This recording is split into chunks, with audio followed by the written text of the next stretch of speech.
dimulai. Bismillahirrahmanirrahim. Amin. Selesai. Oke, nah. Tapi Ibu mau cek kehadirannya dulu nih. Ibu panggil satu-satu, nanti sebutin apa hal yang paling kalian syukuri hari ini. Oke? Oke? Yuk, yang pertama Mbak Ata. Hadir Bu, bangun lebih pagi. Masya Allah. Jam berapa Mbak? Jam 1. Yang kedua Mbak Fiona. Hadir Bu. Bisa mengerjakan tugas dengan cepat. Masya Allah. Yang ketiga Mas Fahmi. Hadir Bu, masih bisa nafas Bu. Masya Allah. Nah, yang terakhir Mbak Naila. Hadir. Masih bisa melihat matahari pagi. Masya Allah. Oke, berarti pada hadir semua ya? Ya betul. Oke. Nah, Aku udah mikir loh deh. nanti kita curhat ini ya, Ibu tanya satu-satu. Sampai sedikit ya. Oke. Nah, Baru ngomong udah. sebelum itu Ibu mau nanya, menurut teman-teman semua, menurut anak semua, apakah permasalahan di Islam pada zaman dulu sama zaman sekarang sama nggak? Beda Bu. Kasih dong contoh permasalahan yang sangat beda dari zaman dulu sama sekarang, Mbak Jelita.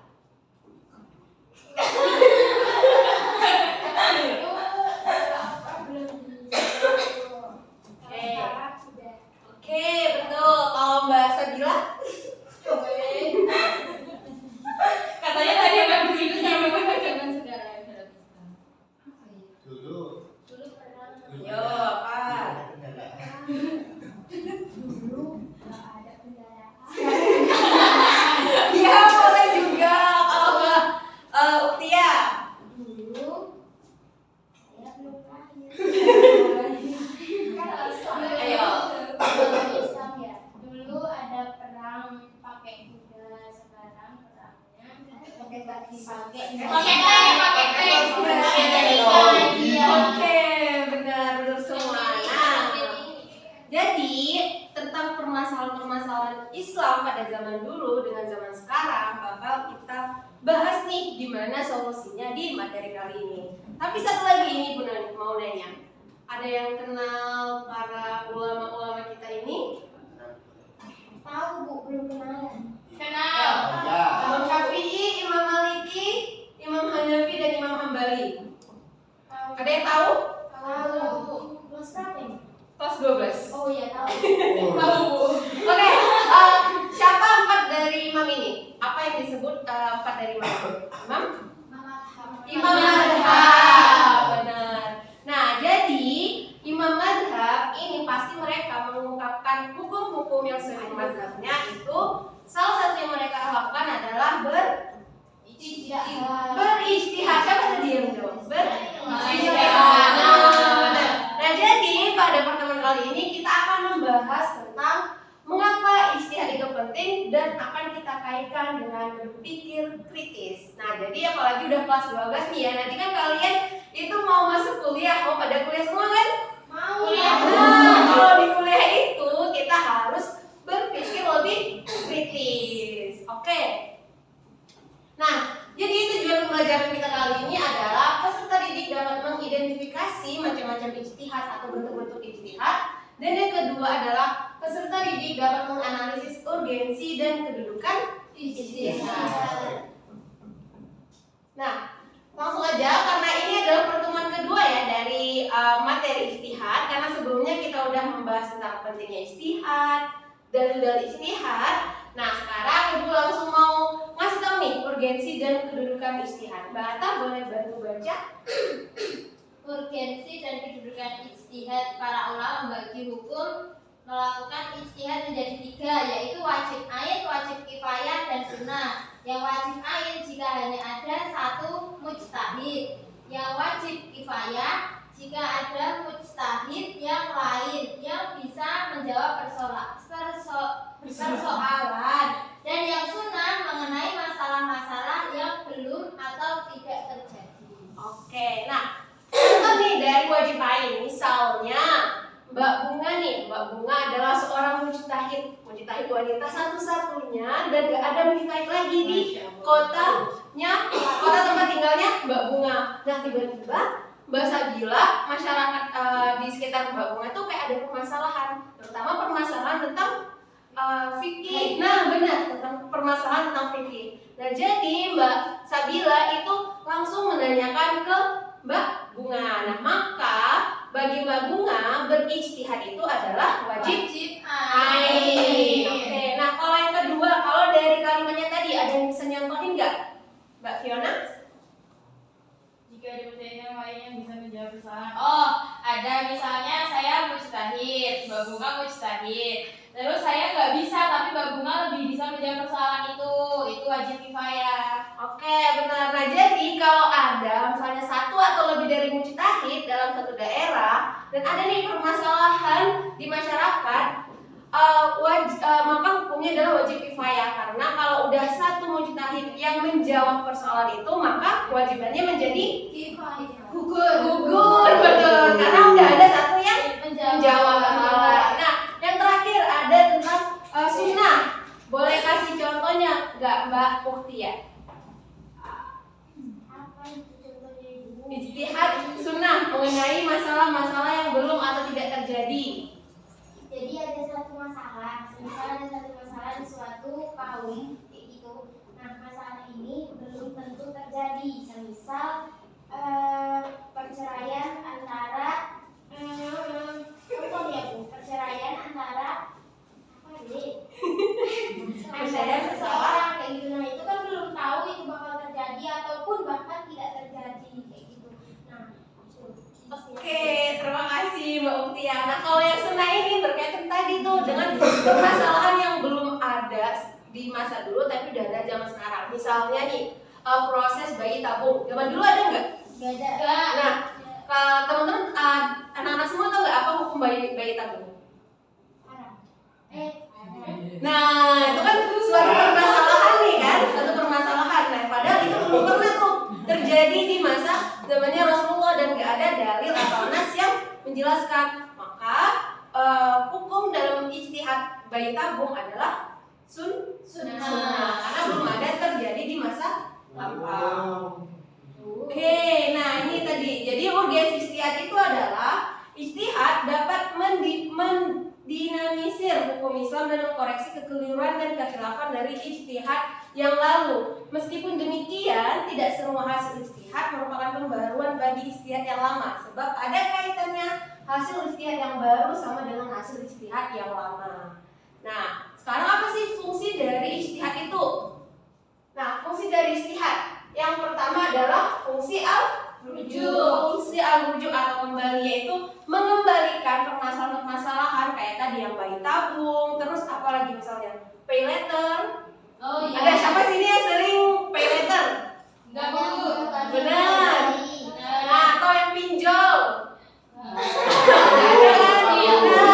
Itu kan zaman dulu nggak ada tuh tentang pinjol, pay letter. Maka hukum dari pay letter, pinjol atau bayi tabung dikembalikan ke hukum yang ada dalam Al-Quran yang dikiaskan dengan hukum pinjol tersebut. Dan yang kedua adalah fungsi al-iyal, yaitu fungsi kehidupan, yaitu menghidupkan nilai-nilai Islam. Jadi kalau misalnya nggak ada ijtihad ini, misalnya ada yang bertanya, apa sih hukum bayi tabung dalam Islam? Kalau nggak ada yang mau berijtihad, nggak ada yang membahas itu, jadi kan nilai-nilai Islam kan ditinggalkan. Jadi makanya ijtihad itu salah satu fungsinya adalah menghidupkan kembali nilai Islam dalam masyarakat. Yang ketiga adalah fungsi al-inabah, yaitu pembenahan. Hampir sama tadi dengan fungsi al-rujuk. Jadi ijtihad itu membenahi hukum-hukum yang mungkin sebelumnya keliru. Nih contohnya ada kalau di zaman dulu ada nggak narkotika kayak ganja, sabu, nggak ada kan? Nah sekarang udah ada kan tentang hukum dari narkotika. Nah itu adalah salah satu fungsi ijtihad. Oke, nah ini ada 4 bentuk ijtihad yang umum digunakan oleh para ulama. Yang pertama ijma, yang kedua qiyas, yang ketiga masalah.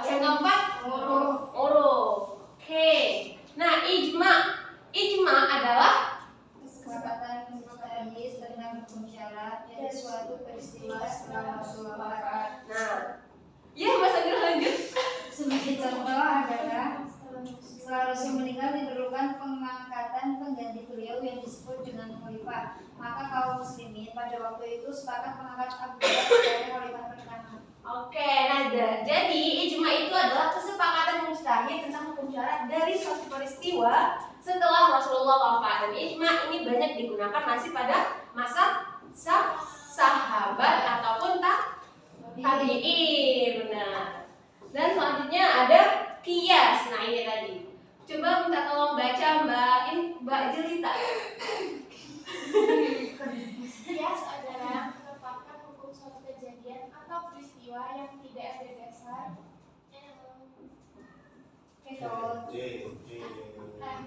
yang tidak ada dasar nasnya dengan cara membandingkan dengan suatu kejadian yang telah ditetapkan hukumnya berdasarkan nas karena ada persamaan ilah atau sifat di antara kejadian atau peristiwa itu. Contohnya yaitu narkotika dikiaskan dengan meminum khamar. Oke, nah tadi itu contohnya narkotika dikiaskan dengan meminum khamar. Ada lagi nggak contoh dari kias selain narkotika dengan khamar?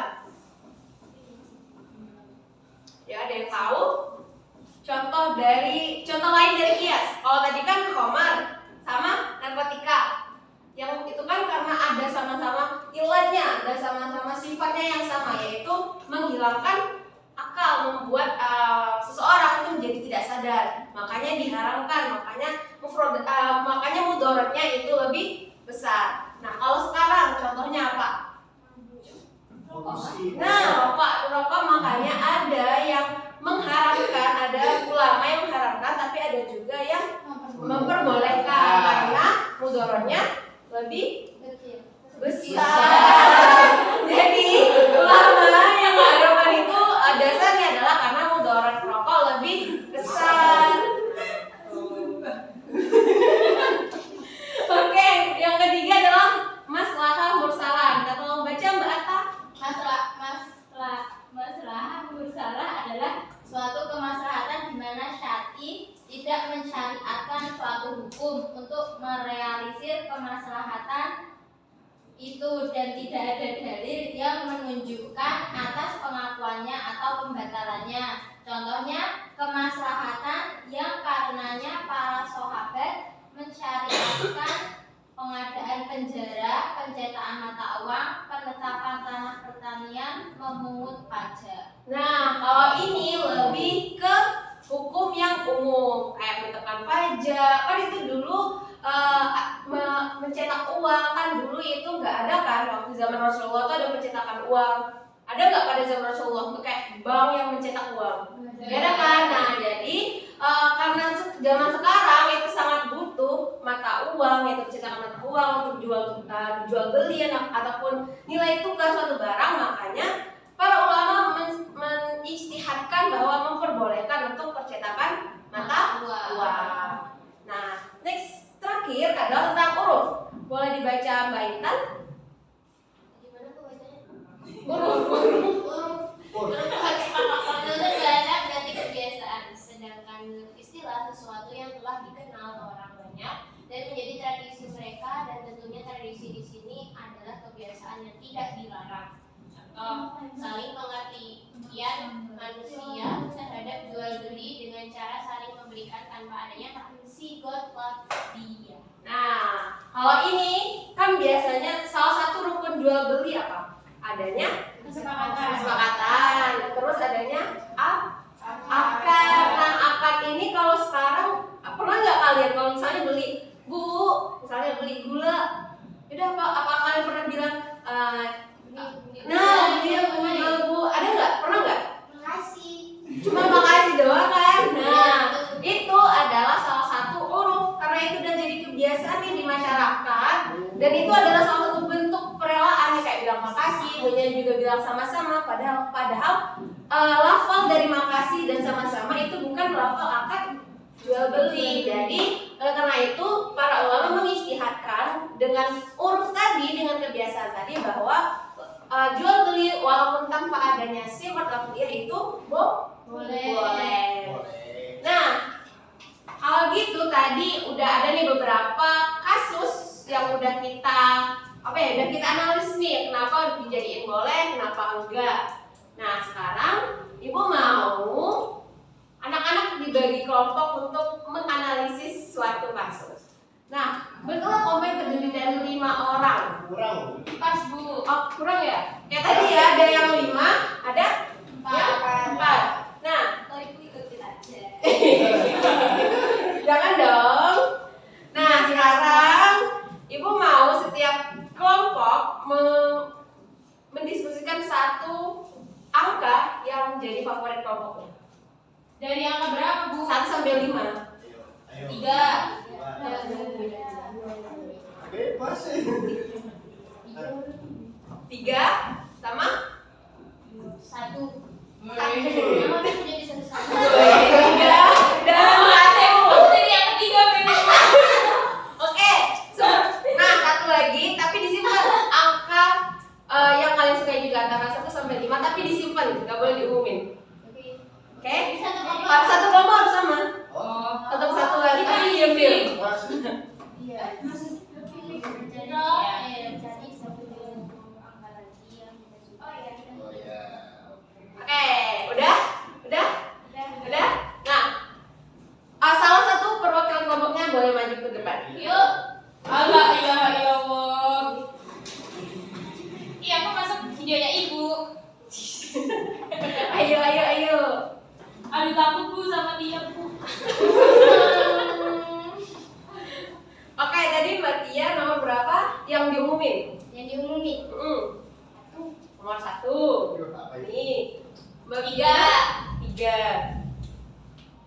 Oke. Nah, setelah itu kalian coba jawab pertanyaan di sini. Udah? Kalau misalnya bersedia untuk menjawab, itu kalian mau langsung jawab. Tapi kalau kalian nggak bersedia menjawab, itu nanti angka yang kalian sembunyikan sebutin sama ibu, biar nanti angka itu akan dijawab oleh kelompok lain. Oh enggak? Nah misalnya ini kalian udah baca nih kasusnya, udah baca kan kasusnya, udah. Ini kan nomor 1 sama nomor 3. Nah tiba Mbak Pia bilang, ya Bu kita jawab aja dari kelompok kita gitu. Nah udah berarti Mbak Pia menjawab kasus nomor 3. Nah tapi kalau Mbak Pia bilang, enggak deh Bu susah banget kasusnya, karena kelompok kita nggak mau jawab. Nah jadi nanti Mbak Pia bilang sama Ibu, kasusnya misalnya kasus nomor 2. Jadi kelompok Pia akan menjawab kasus nomor 2. Video yang ini kamu yang jawab. Iya, Kalau kamu nggak mau ini jawab ini. Gitu. Tapi nanti poinnya kalau menjawab pertanyaan yang dilempar ke kelompok lain, maka poinnya lebih gede kelompok ini. Jalani aja lah. Ayo, udah? Udah Bu. Udah? Udah. Jadi ini juga teman-temannya mau dijawab atau Jawab nanti? aja udah ini. Mbak Tia dijawab atau dilempar nanti? Bentar Bu, ini sangat-sangat boleh kan? Hanya orang-orang tertentu yang tahu ini tuh. Ayo. Ini siapa tahu ini bisa. Oh, dia bisa ya. Boleh. Iya boleh. Mau diskusi dulu.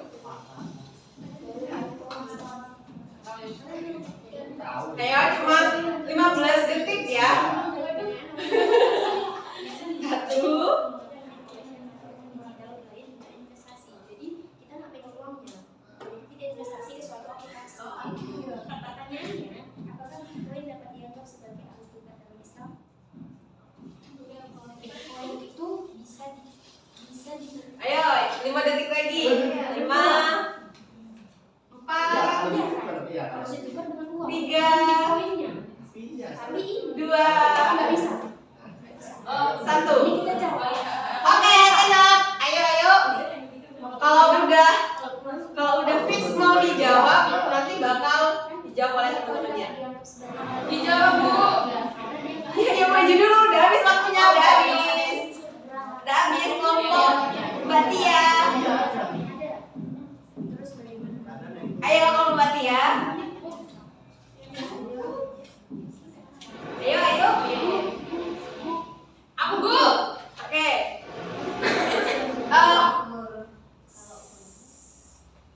Udah.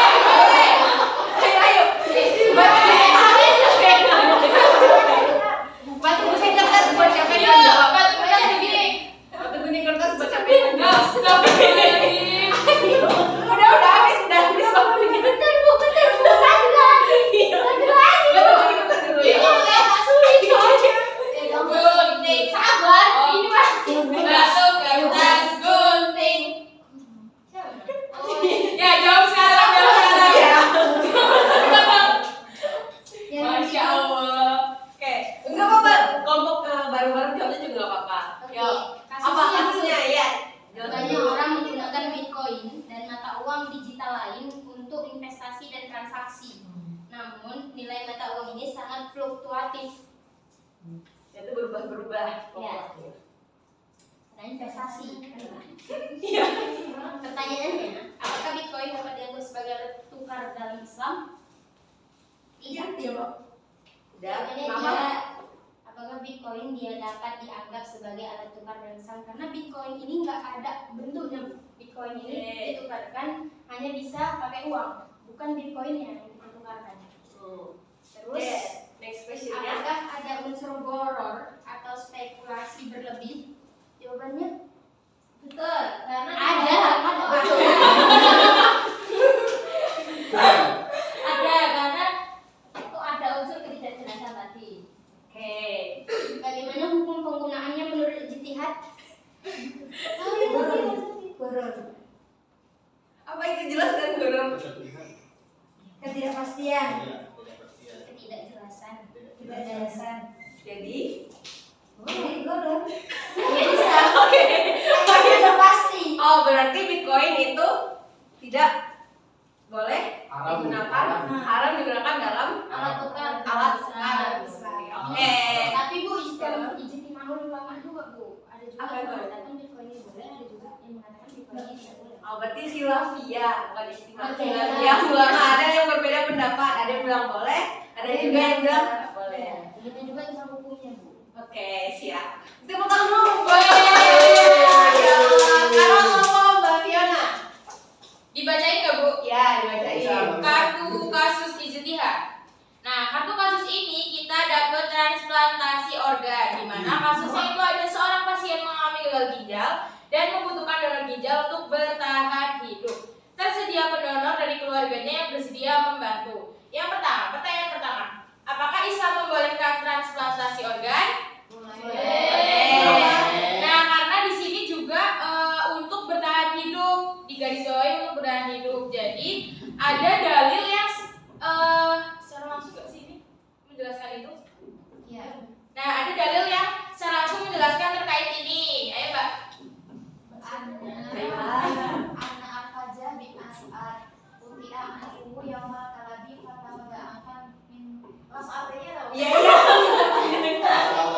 Bahasanya Al-Fajah bin As'ad hidungnya terpotong di hari perang Kulak. Maka ia mengambil hidung palsu dari perak yang kemudian membusuk. Rasulullah kemudian memerintahkannya untuk mengambil hidung palsu dari emas. Oke, ya itu. Terus Pertanyaan yang selanjutnya. ketiga, bagaimana pendekatan ijtihad terhadap kasus ini? Pendekatan ijtihad terhadap Yes. Nafas, ya. Karena memberikan sebagian tubuh untuk menyelamatkan nyawa orang lain itu disamakan dengan sedekah atau pengorbanan yang diperbolehkan jika tidak membahayakan nyawa sendiri. Oke. Nah, karena tadi udah sama nih, sama-sama ngambil kasusnya. Sekarang untuk penentuan kelompok mana yang menang itu bakal Ibu iniin tentang yang kuisis. Tapi kuisis ini cuma satu orang aja yang join. Dan siapa yang paling tinggi nanti jawabannya itu yang kelompoknya. Tapi sebelumnya ada jawab kan ya? Enggak, satu dibahas aja. Jadi nanti yang masuk kuisis ini cuma 2 orang. Iya, berarti kan satu device yang jawab satu kelompok. Ya boleh, tapi harus cepet-cepetan nih. Wih, bentar. Cek Bu. Apakah Bitcoin yang ada ini masih diatur kan? Masih diperdebatkan. Soalnya nggak dilihatin apa dilihatin? Soalnya di Pak. Stop. Ayo stop. Selesai. Gak apa-apa, gak apa-apa. Ya, stop. Udah selesai semua. Udah? Ini karena nggak tahu anak-anak kenapa tidak bisa ditampilkan. Ya. Nah, ya dari yang dikerjakan dari kelompok 1 itu ada semuanya udah dikerjakan sama kelompok 1. Belum nilainya ya, belum nilainya. Ini Itu kelompok satu yang mana? yang ini. Aku ya.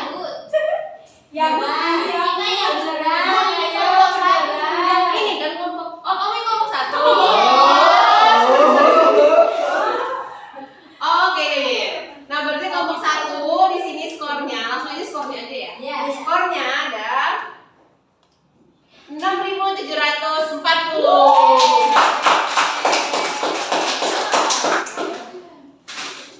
Dan nomor 2 ada Masih lebih tinggi. ya 7.300. Oke, berarti untuk pemenangnya ada kelompok 2. Oke. Jadi itu di sini udah first. Jadi Oke, nah jadi anak-anak salah satu hikmah dari istihad ini adalah melatih kita untuk berpikir kritis. Jadi kita walaupun misalnya udah ada hukumnya, kita harus pelajari sumbernya dari mana dan harus kita pahami. Oke, nah untuk pertemuan selanjutnya akan menjelaskan materi tentang syarat-syarat mujtahid dan apa saja permasalahan yang tidak boleh diijtihadkan ataupun yang boleh diijtihadkan. Oke, mungkin sampai di sini dulu. Tapi sebelum itu mari kita tutup